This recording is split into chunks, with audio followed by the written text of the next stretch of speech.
like, it's fun to be a fan of a celebrity. Being a stan of a celebrity might be a little bit toxic and consuming, but like, politicians are not celebrities, even though we know who they are. And there are, our last president was a celebrity who became a politician.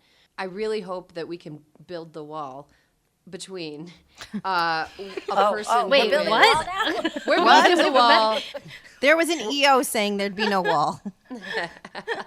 Let's get into the topic for today. And first, I'm going to explain the reason, why we're talking about this. And that is stan culture. And in case you're not familiar with what stan culture is, so we're all operating from the same definition. Stan culture is basically being such a huge fan of someone or something that you do not accept any criticism of that thing whatsoever. It makes you mad when anybody says anything bad about that thing. So mad that you might go online and tweet something mean at the person who said the mild criticism, or you might unfriend the person who said the mild criticism. It is all-encompassing fandom. And honestly, for quite some time, I thought it was just sarcastic. I did not think that people were honestly like stan fans of things. The reason I wanted to talk about it today is because we are a week into the Biden-Harris administration. All four of us have an affinity for Joe Biden and Kamala Harris. But we also anticipate that we'll probably have some policy disagreements with Joe Biden and Kamala Harris. And I feel like we're kind of in a moment right now where political support and fandom have bled into each other so much that it's difficult to engage in thoughtful criticism of a politician without being accused of hating them or being anti them or whatever. So I feel like, Alyssa, since you are the person who has the most experience working in politics, I would love to hear your perspective on the evolution of the way that people engage with politics and how you witnessed standing evolve, especially under Barack Obama. Standing is very dangerous. Standing is very dangerous because if we don't think everyone is capable of like having a bad, like, if you say you have to like something about everyone, it's going to be very hard to ever find like middle ground or compromise or anything like that. And so for us, I'm going to tell you, there were a lot of Obama stans in 2007 and 2008, a lot of Hillary stans, right? And so once Obama became the nominee, it was hard to get the people who thought that Hillary was the only one who could ever do anything. I love you, Hillary. But, everybody on board to do things. And then once we became president, once we took office, the big problem with the stands is that there were so many people who were like, Barack Obama, you be all end all, you can do no wrong. And then he got into office, and before we found the bathrooms, people were protesting outside. And the people protesting outside were not Republicans. And so I think that just holding someone up as a perfect specimen is never going to end well, right? Saying that there is someone who can do no wrong, you will defend everything they do until the end of time. It's also, it like hurts your credibility. So if you have the people out there who are like, and there is sort of an expectation, like if you go back, it's like, well, if you really love Barack Obama, Alyssa, and you work for him, like you would never criticize him. And it's like, no, it doesn't mean that I agree with every single thought the man has ever had, more than most people for sure. But I think that it just sets up all these sort of false expectations for who a person is and what it actually means to be supportive. Mm-hmm. Michaela, have you ever found yourself coming up against political stands or finding yourself reacting as a political stand to criticism that was valid? I mean, I just started laughing because, like, before the ink was even dry on the inauguration papers, there's inauguration papers, right? That like when you buy a house. I just closed on the presidency. I was already being brutally attacked on Twitter by Bernie Bros, and just for making like a jokey video response to a friend where we were saying, it all started because she said, I broke the thermos you gave me, but Biden's president, and that, and so I just kind of started riffing on that, and I'd be like, I dented my car, and I was like, but Biden's president, and then I cranked my music and just sent her a video of me just rocking out, and I was besieged by Bernie bros, I guess, for lack of because it was like mostly like 98% white men who wanted to tell me why I wasn't allowed to be happy. Because that's what women like. Women love that. Hey, why don't you find the one day that there's not a rapist living in the White House and tell me I'm not allowed to rejoice? And I just, I was sort of shocked, but I remember that this is how it is. I mean, this is how it's been, like you said, Alyssa, with Obama. I probably fell into that category of a stan. I mean, I can only think of one thing of his entire presidency that I didn't totally align with. The rest What was of it? I was the drones. I absolutely hated when I found out what drones did and who they were hurting and how they operated. And I was like, if you changed the proper pronoun on that and said it was any other president, I would be really upset. Because I felt like there were so many cards stacked against him that I had to, fiercely defend him. And I think that's what happens with Trump. And I think that's what happens with Bernie. And I think I don't like the truth is, like, I'm surprised that I could put myself in that category about Obama, because there's not even anything else in the entire world that I feel that strongly about.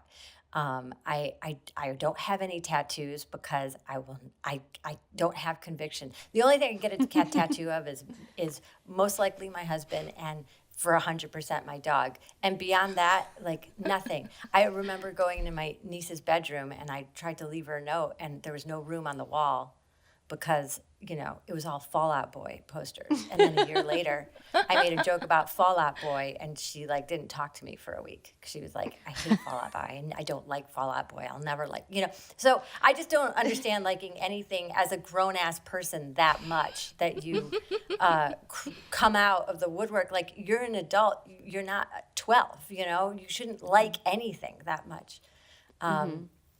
But politically, and I think with the algorithms of Twitter, the other group that came after me was the Ugandan liberation movement. Okay, came after me for saying I really love that Biden is president today.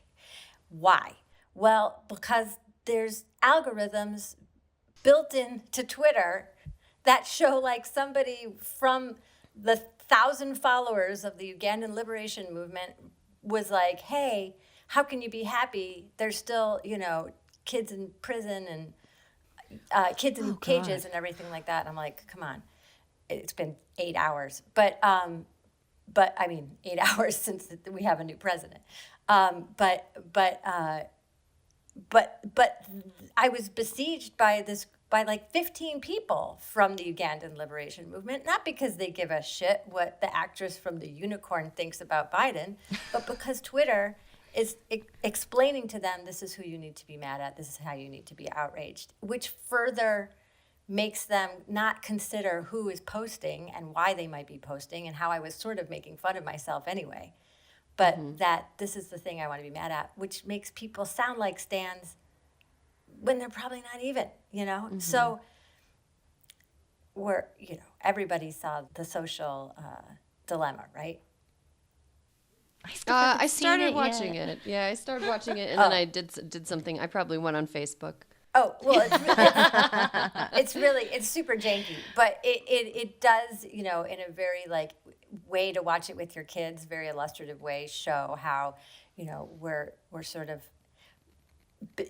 being manipulated to feel super strongly about these things that I don't think adults necessarily do. Mm-hmm. And as you were talking, Michaela, I thought, like, whenever I've run afoul of stans and I've tried to, as it's happening, it feels like the worst. It's like I'm being attacked by all these people who are reading the worst possible thing into the thing that I just said that really had nothing to do with the issue that they're talking about. They just want to get mad at something, and here I am, so they're getting mad at that. And then when I explain it to people, as I'm explaining it, I'm like, I feel crazy explaining this. Like, I feel this is so, like, if I could go back, I had a grandfather who died in 2009, and if I could go back, if I could, like, go back in time and try to explain, run in with some stands online, he would be like, go outside and play. Like, this doesn't feel real. But, Tien, I want to talk to you about, like, the realness of, like, standom, because you can just like log off Twitter, but actually, I feel like Twitter is sort of real life, and when you want to run afoul of stands, you can't really.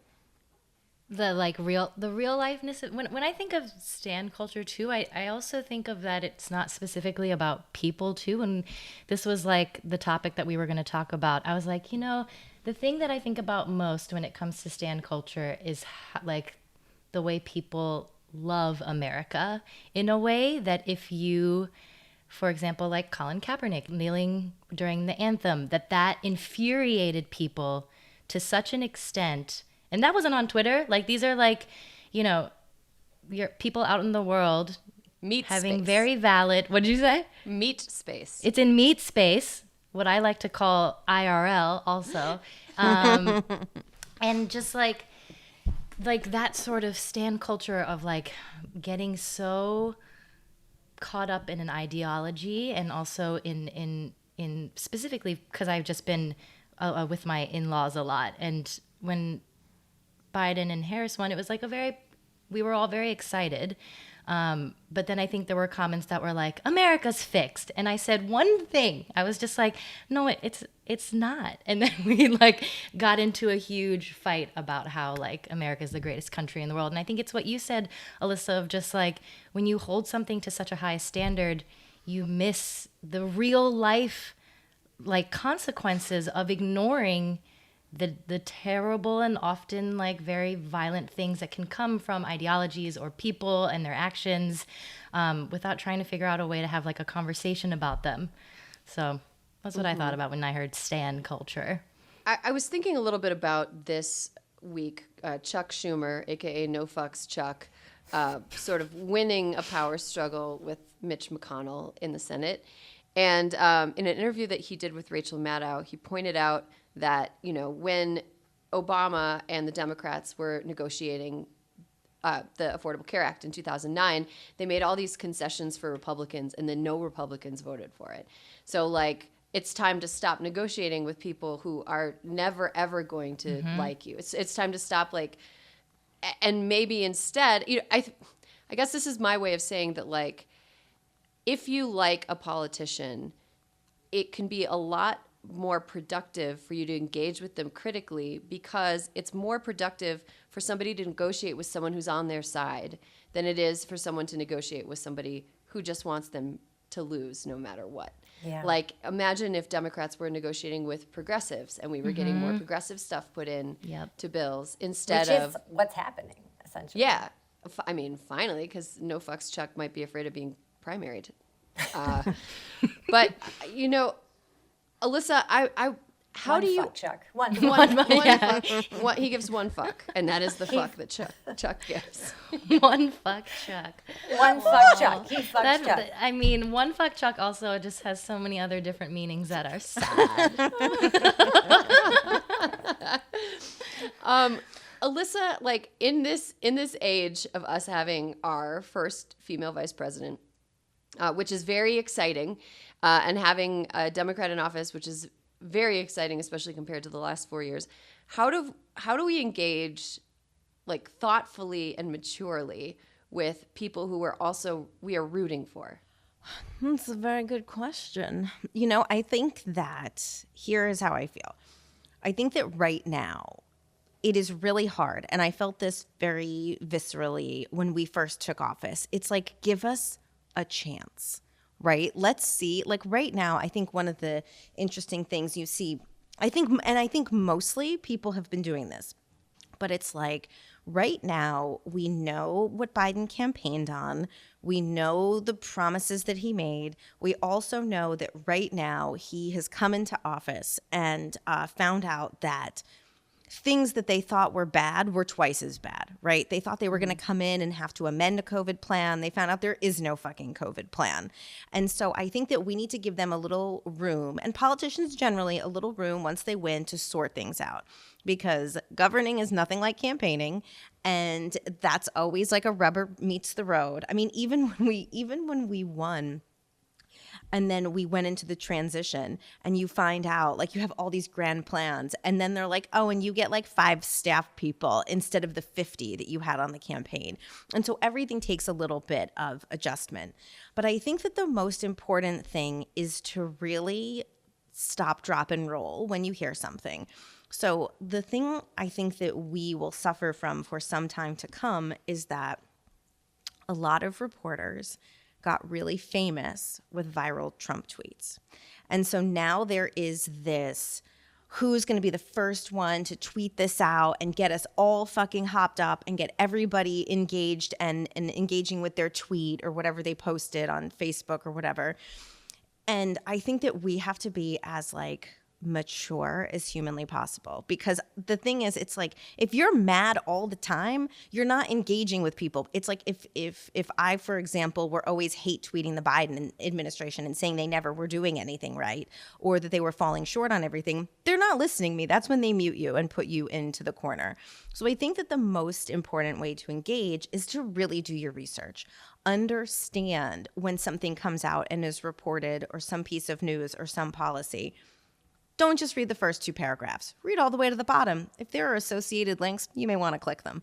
And just understand why certain decisions are being made. And then if you have all of your facts and you don't agree, you think they've fallen short, then I think in a very like not acerbic, over the top, super hyperbolic, I hope you fucking die, you've fallen short, you're such a loser, you've let us all down. I mean, say exactly what it is that you wish, and be thoughtful in how you say it. I think that that's the problem, is that for the last 4 years especially, everyone's just kind of gotten by on being pissed off and rage tweeting. And I do think too that, I'm sure you guys saw I think like a very good example was the Marshall Plan for moms. Have you guys read about this?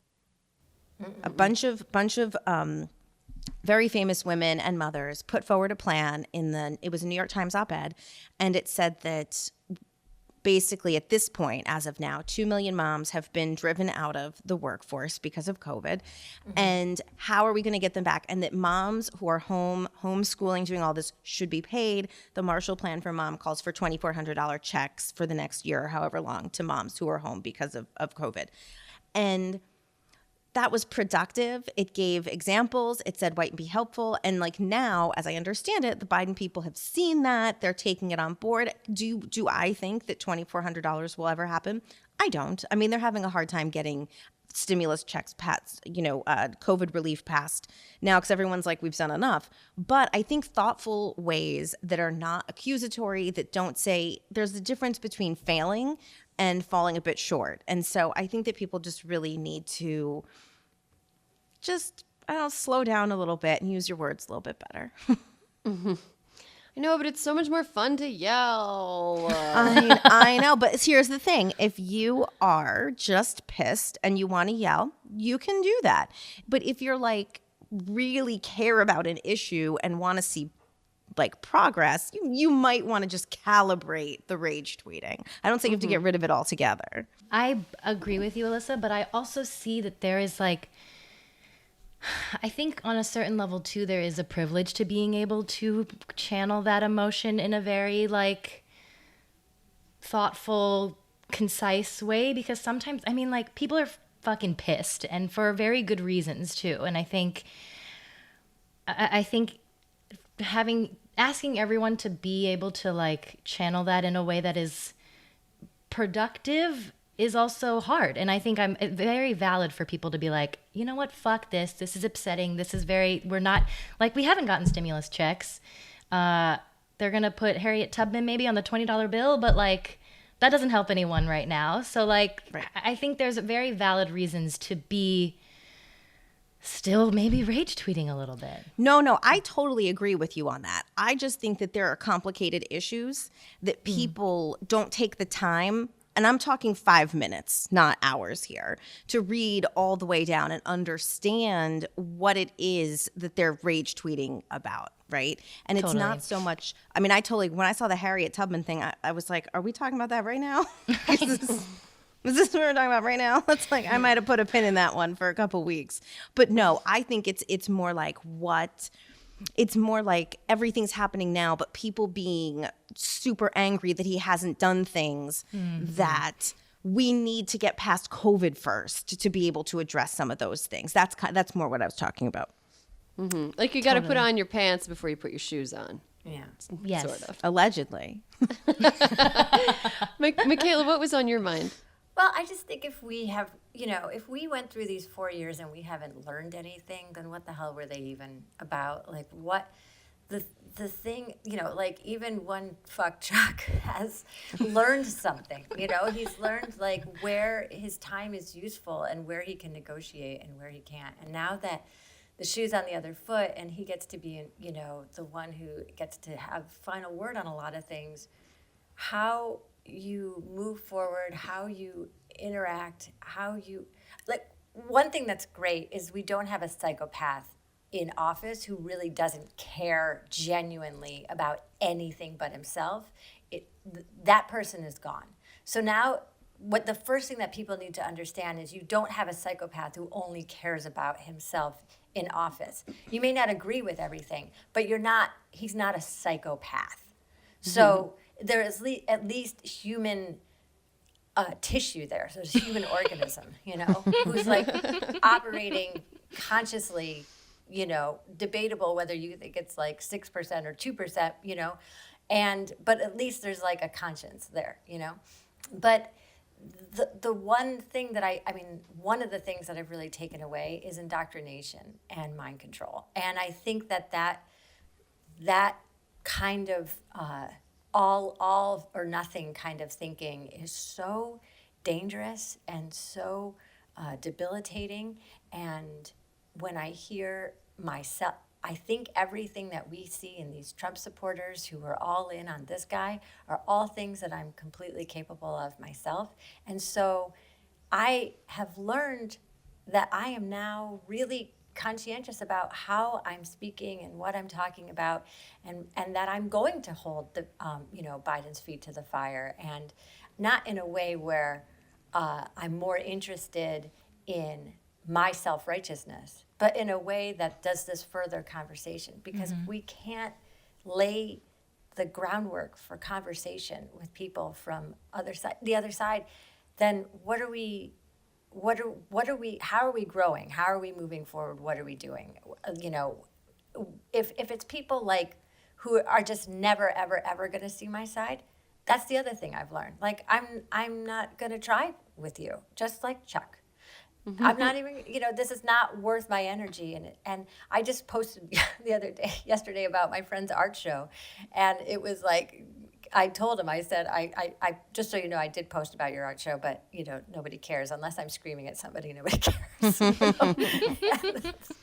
But I think that's everything that I've hated about these 4 years, I'm now constantly looking to see in myself. Am I falling completely in line with an ideology, with a person, with a savior, somebody who's going to come help us out of this thing?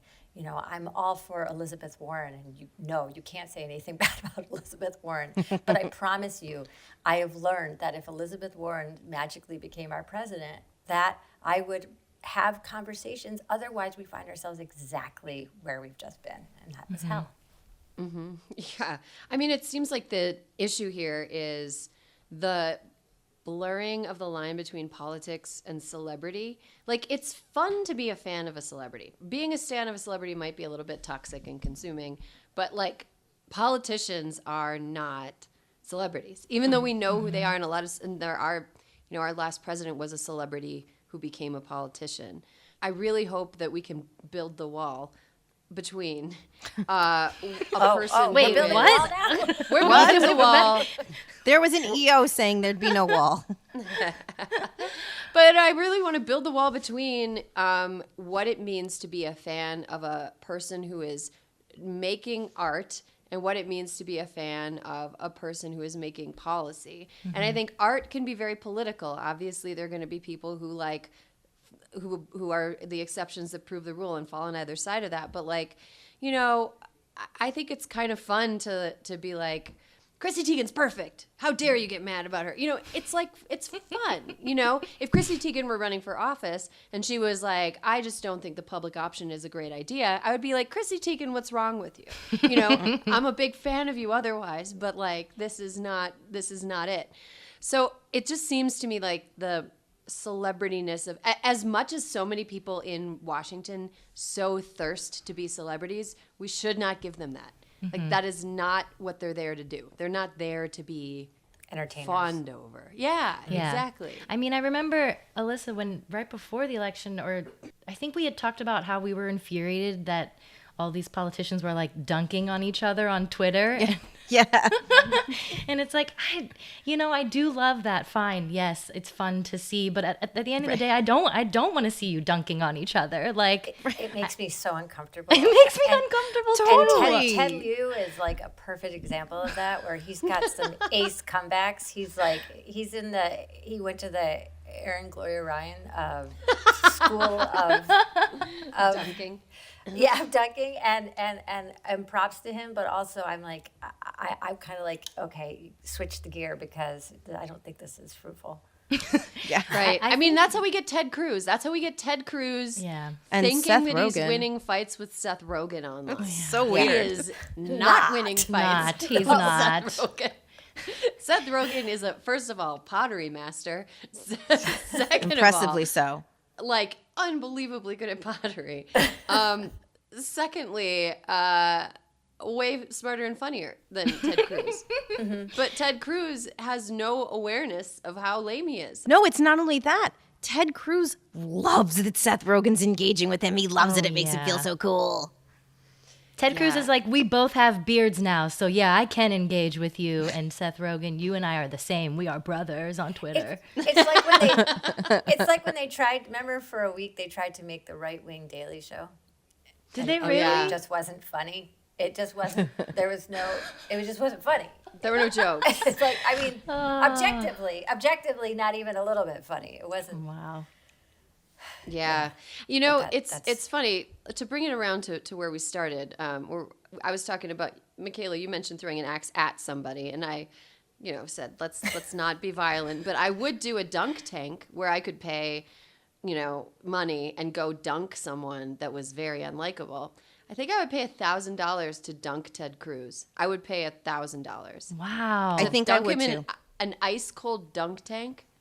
We could solve the national debt if we just charged between $100 and $1,000 for whoever wants to can dunk Ted Cruz. I want a tank of jellyfish. I want that fucker to get stung like crazy.